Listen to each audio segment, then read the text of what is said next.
আসসালামু আলাইকুম সুপ্রিয় শিক্ষার্থী বন্ধুরা, ডিউডিমার্সের পক্ষ থেকে সকলকে জানাই স্বাগত। এইচএসসিতে আমাদের একটি গুরুত্বপূর্ণ টপিক হলো বিলাসী। এই বিলাসী গল্পের ভিতরে আমাদের অনেক তথ্য আছে যেটা কিনা আমরা অনেক সময় জানতে পারি না, বা এই যে বিলাসী যে গল্পটা আছে সেই বিলাসী গল্পটা আমরা শুধুমাত্র গল্প আকারে পড়ি, কিন্তু কিভাবে সেটা থেকে বোর্ড পরীক্ষায় প্রশ্ন আসে বা কিভাবে বোর্ড পরীক্ষার সাথে সাথে অ্যাডমিশনও বিলাসী থেকে প্রশ্ন আসে সে সম্পর্কে আমরা অনেক তথ্য জানতে পারবো আজকের ক্লাসে। তাই ক্লাসটি শুরু করার পূর্বে সকলকে কি জানাচ্ছি, ক্লাসটি একটু শেয়ার করে দিবেন এবং বন্ধুবান্ধবদের মেনশন করে দিবেন।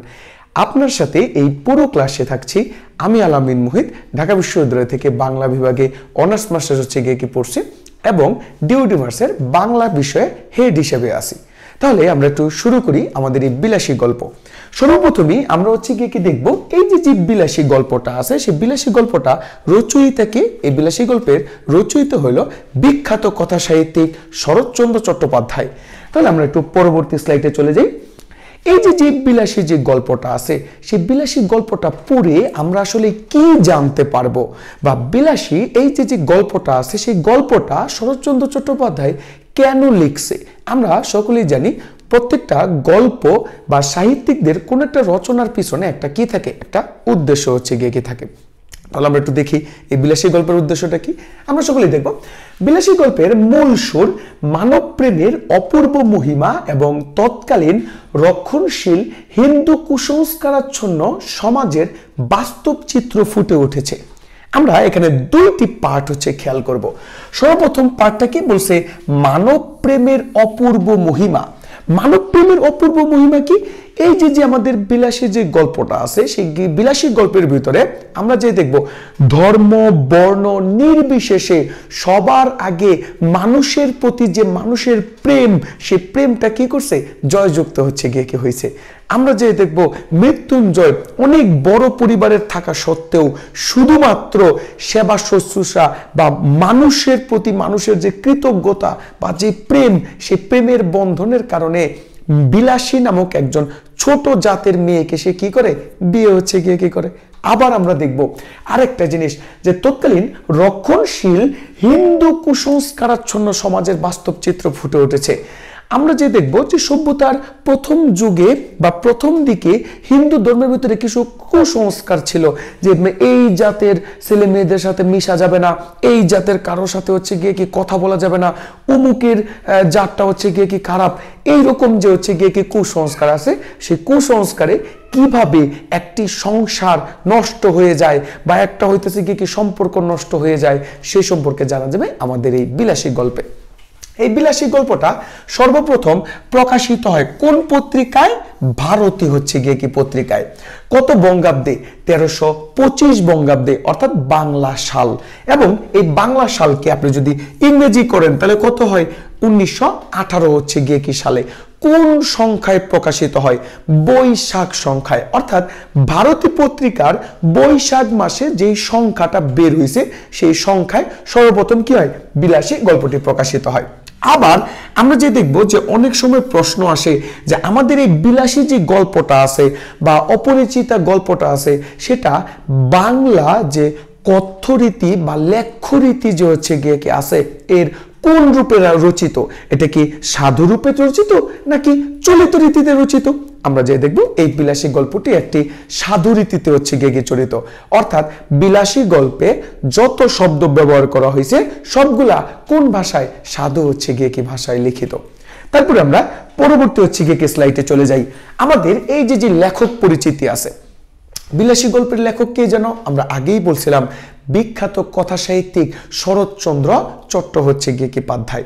আমরা যে দেখব এই যে শরৎচন্দ্র চট্টোপাধ্যায় তিনি জন্মগ্রহণ করছে 15 সেপ্টেম্বর 1876 কি সালে ভারতের পশ্চিমবঙ্গের হুগলি জেলার দেবানন্দপুর গ্রামে। তার পিতার নাম কি? তার পিতার নাম ছিল মতিলাল চট্টোপাধ্যায়। আর মায়ের নাম কি ছিল? মায়ের নাম ছিল ভুবনমোহিনী কি দেবী। এই যে শরৎচন্দ্র চট্টোপাধ্যায় আছে না, তিনি ছোটকালে অনেক দারিদ্রের কষাঘাতে সে কি হয়েছে, বড় হয়েছে। তো দারিদ্রের কষাঘাতে বড় হওয়ার সময় আমরা যে দেখব যে 24 বছর বয়সে তিনি বাসা থেকে বের হয়ে কোথায় চলে গেছে, বার্মাতে বা মায়ানমারে হইতেছে গিয়ে কি চলে গেছে। তারপর আমরা দেখব এই যে আমাদের শরৎচন্দ্র চট্টোপাধ্যায়, তার একটা ছদ্মনাম ছিল, ছদ্মনাম কি, অনিলা দেবী। দেখেন আগেকার দিনে অনেক কবি লেখকরা নিজেদের স্বনামে কোনো লেখা প্রকাশ করতে পারতো না বা প্রকাশ করা যাইতো না, কারণ অনেক সময় সমাজের বিভিন্ন প্রকার অসঙ্গতি নিয়ে তারা লিখতো, তখন সমাজের মানুষ এসে তাদেরকে হুমকি দামকি দিত। আবার অনেক সময় তারা কি করতো, তারা হচ্ছে গিয়ে সরকারের বিভিন্ন প্রকার অন্যায় অবিচারের বিরুদ্ধে লিখতো, তখন তারা ছদ্ম নামে হইতেছে গিয়ে কি লেখাগুলো লিখতো। তো সেই একই রকম আমাদের শরৎচন্দ্র চট্টোপাধ্যায়ের একটা ছদ্ম নাম ছিল, সেটা কি, অনিলা দেবী। আমরা যে দেখবো আমাদের রবীন্দ্রনাথ ঠাকুরের একটা ছদ্ম নাম ছিল, সেই ছদ্ম নাম কি, তার ভানু সিংহ। প্রমথ চৌধুরীর ছদ্ম নাম ছিল, তার ছদ্ম নাম কি, বীরবল। ঠিক এইরকম। তারপর আমরা দেখবো তার একটা উপাধি ছিল অপরাজেয় কথা শিল্পী, অর্থাৎ তিনি তার লেখার মাধ্যমে কি করত, সকল অন্যায় অবিচারের বিরুদ্ধে হচ্ছে গিয়ে কি লিখতো, এবং তিনি কোনো হুমকি দামকি কখনো কি করতো না, মানতো না, এজন্য তাকে বলা হয়েছে অপরাজেয় কথাশিল্পী। আবার দেখবো এই যে আমাদের শরৎচন্দ্র চট্টোপাধ্যায় আছে, শরৎচন্দ্র চট্টোপাধ্যায়ের প্রথম উপন্যাসের নাম কি, বড় দিদি। প্রথম উপন্যাসের নাম কি, বড় দিদি। আসেন চলে যাই সেটা থেকে আমরা একটু গ্রামার শিখি। কি আছে, বলা আছে বড় দিদি। সেই বড় দিদিটা হয়ে গেছে গিয়ে কি, বড় দিদিটা হয়ে গেছে বর্দি। তাহলে দেখেন সমজাতীয় দুইটি বর্ণ থেকে একটি বর্ণ আছে, আরেকটি বর্ণ কি হয়ে গেছে, লোপ পেয়ে গেছে। তাহলে বলেন তো এটা ধ্বনি পরিবর্তনের কোন নিয়মে সাধিত? হ্যাঁ, আপনি ঠিক ধরেছেন, সেটা ধ্বনি পরিবর্তনের ব্যঞ্জন চ্যুতির নিয়মে হচ্ছে গিয়ে কি সাধিত। বুঝতে পারছি? এরপর আমরা দেখবো শরৎচন্দ্র চট্টোপাধ্যায়ের প্রথম গল্প কোনটি। প্রথম গল্প হচ্ছে মন্দির, আর এই মন্দির গল্পের জন্য তিনি একটি পুরস্কার পায়, সেটা কি, কুন্তলীন পুরস্কার। তাহলে এটা থেকে দেখেন বিভিন্ন রকম ভাবে প্রশ্ন করতে পারে, যে কি কি প্রশ্ন, যে শরৎচন্দ্র চট্টোপাধ্যায়ের প্রথম ছোট গল্পের নাম কি, আমরা সেটা বলবো মন্দির। আর মন্দির গল্পের জন্য শরৎচন্দ্র চট্টোপাধ্যায় কোন পুরস্কার পাইছে, কুন্তলীন পুরস্কার পেয়েছে। আবার এই যে শরৎচন্দ্র চট্টোপাধ্যায় যে জন্মগ্রহণ করছে না, সেই শরৎচন্দ্র চট্টোপাধ্যায় তার জীবনে কি কি অর্জন করছে আমরা দেখি। তিনি জগত্তারিণী স্বর্ণপদক পাইছে 1923 সালে কলকাতা বিশ্ববিদ্যালয় থেকে। কোন বিশ্ববিদ্যালয়? কলকাতা হচ্ছে গিয়ে কি বিশ্ববিদ্যালয়। আর তিনি সম্মানসূচক ডিলিট, ডিলিট মানে কি, ডক্টরেট অফ লিটারেচার। তাহলে হচ্ছে গিয়ে কি তিনি সম্মানসূচক ডিলিট উপাধি পাইছে কোন বিশ্ববিদ্যালয় থেকে?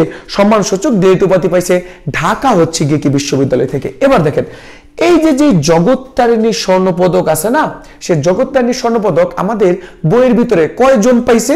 জগত্তারিণী স্বর্ণপদক আমাদের বইয়ের ভিতরে 2 জন হচ্ছে গিয়ে কি পাইছে। কে কে পাইছে? একজন হচ্ছে শরৎ বাবু এই জগত্তারিণী স্বর্ণপদক পায়, আরেকজন হচ্ছে কাজী নজরুল ইসলাম। কাজী কি? নজরুল হচ্ছে গিয়ে কি ইসলাম। তাহলে শরৎচন্দ্র চট্টোপাধ্যায়ের সাথে সাথে জগত্তারিণী স্বর্ণপদক পায় আর কে? আর হচ্ছে কাজী নজরুল ইসলাম। আর ডিলিট, ডিলিট মানে কি বলছে, ডক্টর অফ লিটারেচার। মানে অনেক সময় অনেক পাবলিক বিশ্ববিদ্যালয় কি করে, আপনার বিভিন্ন প্রকার সার্টিফিকেট অনেক খ্যাতিমান ব্যক্তিদেরকে দিয়ে থাকে, যাতে করে তাদের সহচার্য থেকে সেই পাবলিক বিশ্ববিদ্যালয়ের ছেলেপেলেগুলো অনেক কিছু শিখতে পারে। তো এইরকম ভাবে শরৎচন্দ্র চট্টোপাধ্যায়কেও ঢাকা বিশ্ববিদ্যালয়ে কি দিছে? সম্মানসূচক ডিলিট উপাধি দিছে। তিনি কিন্তু ঢাকা বিশ্ববিদ্যালয়ের স্টুডেন্ট ছিল না, কেউ আবার বললেন না যে তিনি ঢাকা বিশ্ববিদ্যালয়ের স্টুডেন্ট, তিনি ঢাকা বিশ্ববিদ্যালয়ের স্টুডেন্ট হচ্ছে গিয়ে ছিল না। তারপর যে দেখবো যে 1938 সালে তিনি মারা যায়। তাহলে কবি পরিচিতি সম্পর্কে আমরা একটা পুঙ্খানুপুঙ্খ ধারণা পাইলাম, অর্থাৎ শরৎচন্দ্র চট্টোপাধ্যায় কিভাবে জন্মগ্রহণ করছে, কোন কোন জায়গায় হচ্ছে গিয়ে কি দেখছে, এই সকল বিষয়। এরপরে আরেকটি গুরুত্বপূর্ণ জিনিস আছে, আমরা অনেক সময় হচ্ছে গিয়ে কি দেখি যে কবি সাহিত্যিকদের লেখনীগুলা এলোমেলো ভাবে থাকে। তো আমরা কি করি, সেটা মুখস্থ করতে অনেক ঝামেলা সৃষ্টি হয়ে যায়।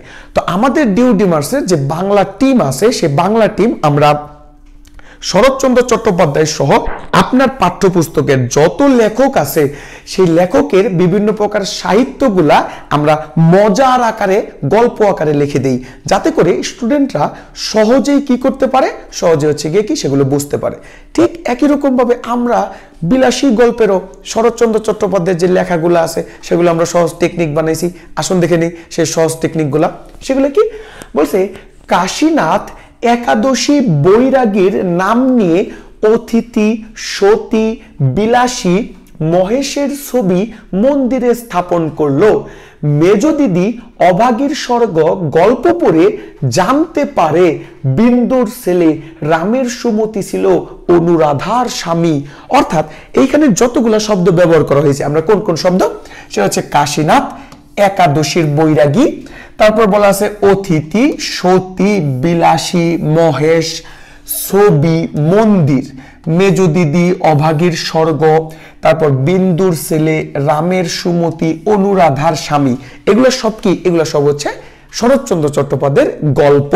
আসুন দেখি শরৎচন্দ্র চট্টোপাধ্যায় কিছু নাটক লেখছে, সে নাটকগুলো কি, সেটার শর্টকাট টেকনিক হচ্ছে ষোড়শী নারী ছিল বিজয়া রমা।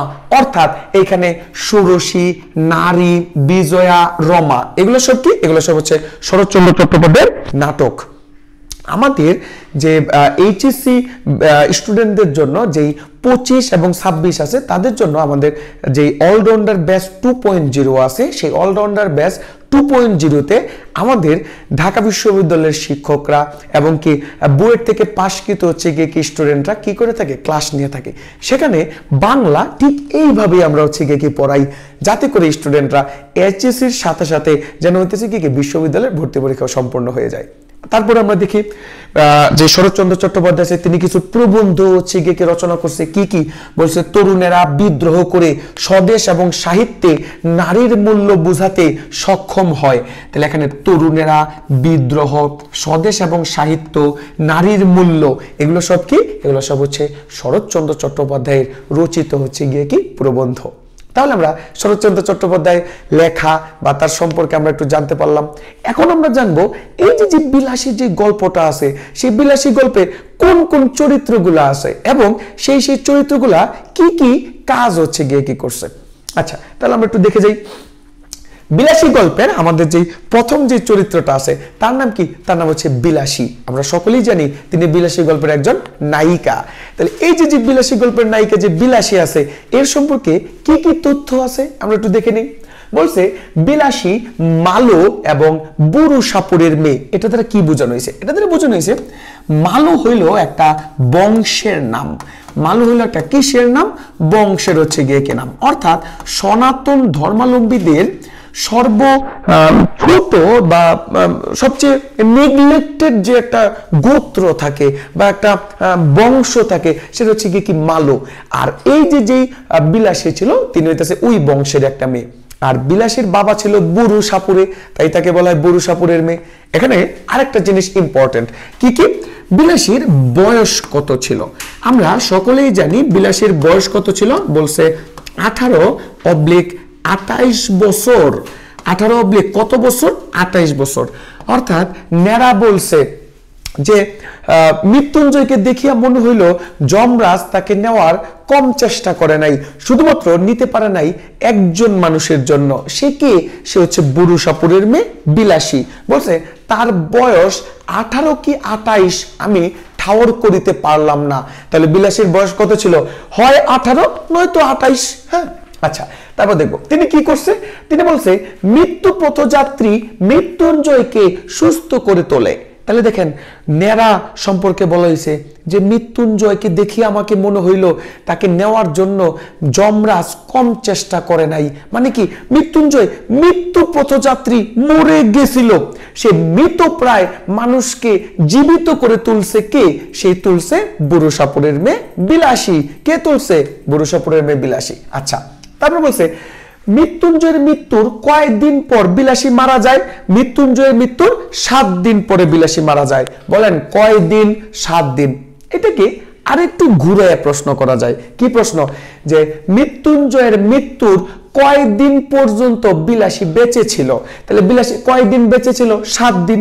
আবার যদি বলে মৃত্যুঞ্জয় বিলাসী কবে মারা গেছে, তাহলে আমরা বলবো 7 দিন পরে মারা গেছে। তাহলে এখন আরেকটা প্রশ্ন জাগে যে বিলাসী আসলে কিভাবে মারা গেল? সে কি স্বাভাবিকভাবে মৃত্যুবরণ করলো, গলায় ফাঁসি দিল, নাকি হচ্ছে গিয়ে কি কলসি গলায় বেঁধে পানিতে ডুবে মরলো, কিভাবে মারা গেল? আমরা সকলেই জানি যে বিলাসী সাপের বিষ পানে মারা গেছে। কি পানে? সাপের হচ্ছে গিয়ে কি বিষ পানে। অর্থাৎ তার জামাই মৃত্যুঞ্জয় যখন আর বেঁচে নেই, তখন বিলাসীরও আর বেঁচে থাকার কোনো ইচ্ছা জাগ্রত হয়নি, তখন সে বিষ পানে কি করছে? মারা গেছে। তারপর দেখবো বিলাসী কি ছিল? বিলাসী ছিল সাহসী একটা মেয়ে, এবং অবশ্যই সে কি ছিল? উদার, মানে তিনি সকলের সাথে মিশতে পছন্দ করতেন এবং তার মনটা ছিল অনেক দয়ালু। তারপর দেখবো তাকে কোন ফুলের সাথে তুলনা করা হয়? বলছে তাকে ফুলদানিতে ভিজিয়ে রাখা একটি বাসি ফুলের সাথে তুলনা করছে। তাহলে বলেন বিলাসীকে কোন ফুলের সাথে তুলনা করা হয়? তাহলে বিলাসীকে বাসি ফুলের সাথে তুলনা করা হয়। যেহেতু এখানে একটা তুলনা শব্দটা আসছে, তাহলে আমরা একটু কানেক্ট করার চেষ্টা করি। কি কি কানেক্ট? আমাদের অপরিচিতা গল্পের ভিতরে সেই অপরিচিতা গল্পের ভিতরে কল্যাণীকে কোন ফুলের সাথে তুলনা করছে? কল্যাণীকে কোন ফুলের সাথে তুলনা করছে? আমরা সকলেই জানি যে কল্যাণীকে আপনার রজনীগন্ধা ফুলের সাথে তুলনা করছে। কোন ফুলের সাথে তুলনা করা হয় কল্যাণীকে? কল্যাণীকে রজনীগন্ধা ফুলের সাথে তুলনা করা হয়। আমাদের অলরাউন্ডার ব্যাচ 2.0 তে এইভাবে আমরা কানেক্ট করে পড়াই। কানেক্ট করে পড়ালে